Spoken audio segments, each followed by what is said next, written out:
Dia pernah membangkitkan menuduh UMNO celaka, pencuri. Isu tu dah. Saya tidak pernah menuduh.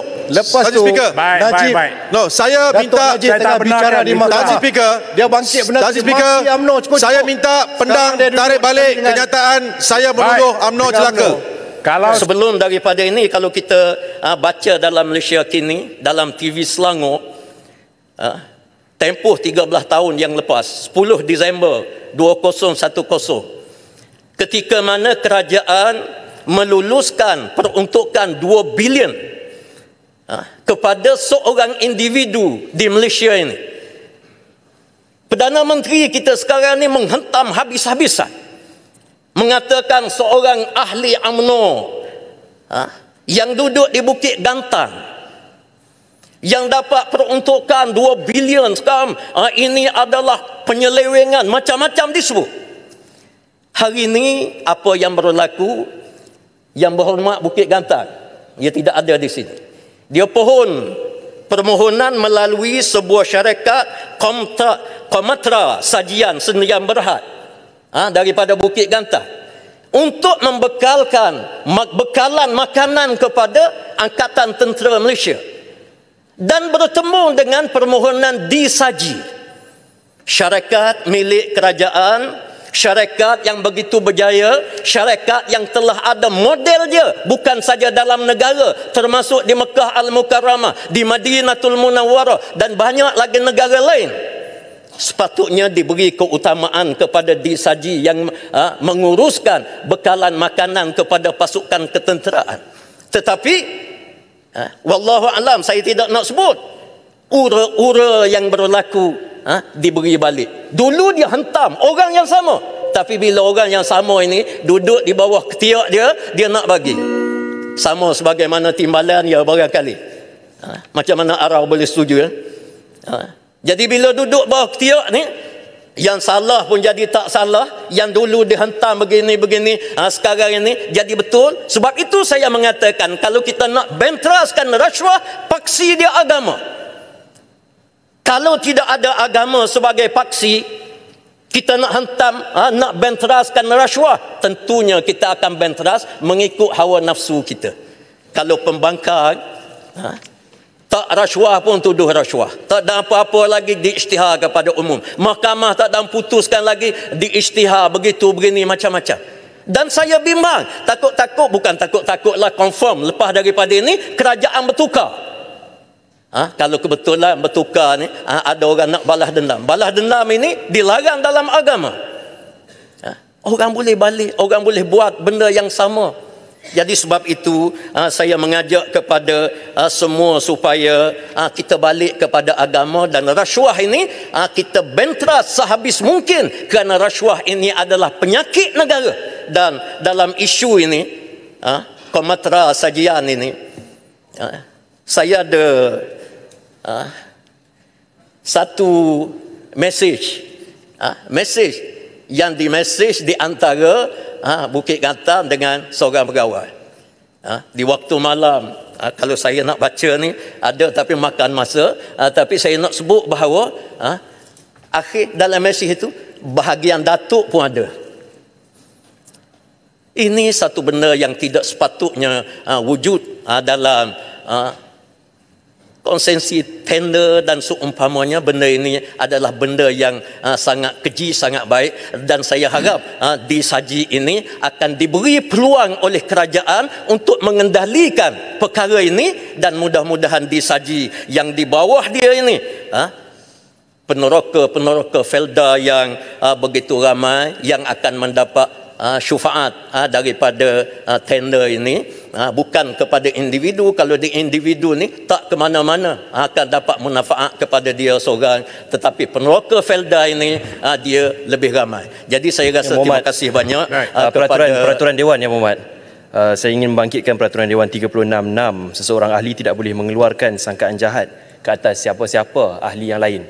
Tadi berkenaan dengan kenyataan Yang Berhormat Pasir Putih, berkenaan WhatsApp dan sebagainya, itu adalah satu sangkaan jahat dan tidak ada satu dokumen yang sah, yang mungkin saya perlukan penjelasan dan perlu tarik balik Yang Berhormat untuk penyataan tersebut. terima kasih kepada Yang berhormat yang sebut, ucapan saya tak habis lagi. Tak habis lagi. Tunggu dulu. Saya dapat laporan WhatsApp, saya tak habis lagi. Saya minta kepada pihak kerajaan supaya meneliti, lihat dengan baik, kerana walaupun dia WhatsApp, dia datang daripada sumber yang sangat kuat. Sumber yang sangat kuat, dan saya minta supaya diteliti dengan baik, dicek dengan baik.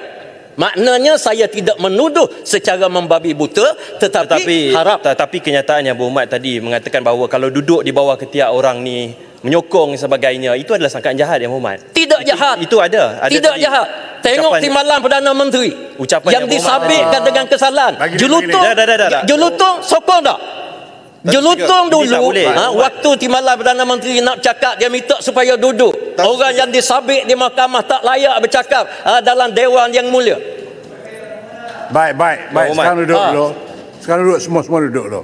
Yang berhormat, Pasir Putih, saya mencadangkan kalau Pasir Putih ada semua maklumat, sila ke SPRM, teruskan buat laporan kepada polis untuk tindakan diambil. Kerana kalau berucap di sini saja, itu menyebabkan kita tidak, kita tak gentleman lah. Okey, insya-Allah. Bawa ke polis supaya saya ada pihak yang bawa, insya-Allah. Itu yang terbaik. Okey. Terima kasih. Tuan Speaker, saya menangkan nama saya disebut, saya terpaksa bangun. Tiap-tiap kali bila di sebelah sana berucap, walaupun jelutong duduk diam-diam dan dengar, nama saya dibangkitkan. Pertamanya, Tuan Speaker, saya tak nak respon. Kenyataan yang dibuat oleh Yang Berhormat di sebelah sana tadi, pertamanya, membuat tuduhan serius terhadap Yang Berhormat Bukit Gantang. Nombor satu. Nombor dua, beliau Yang Berhormat juga membuat tuduhan yang serius terhadap Tan Sri Speaker sendiri. Nombor dua. Nombor tiga, tuduhan-tuduhan yang dibuat oleh Yang Berhormat tadi berunsurkan satu fitnah. Hanya sekiranya dibuktikan, ditunjukkan kepada Dewan Yang Mulia ini, saya cabar sekarang, kalau ada WhatsApp itu, bekalkan WhatsApp itu kepada Dewan Yang Mulia ini melalui satu usul. Sekiranya Yang Berhormat tidak berbuat demikian dan hanya pakai hentam, pakai buat tuduhan saja, saya menuntut supaya Tan Sri Speaker Yang Berhormat, beliau menarik balik kenyataan tersebut. Ini adalah satu penghinaan. Kenapa perlu kita sekarang membahaskan belanjawan? Apakah kena-mengena hujahan-hujahan perbahasan itu dengan belanjawan? Sehingga ini bukan floor, you bukan tempat ceramah ni, you tanya soalan sudah. Saya membangkitkan isu peraturan. Tanya soalan sudah lah. Peraturan apa? Saya belum habis lagi. Pasir Putih, dia bawa standing isu order. peraturan. Ya, standing order tapi berjelo. Itu hak saya. Saya nak berhenti ke tidak? Dengar dulu. Baik, sekarang jalan keluar begini. Jalan ni keluar.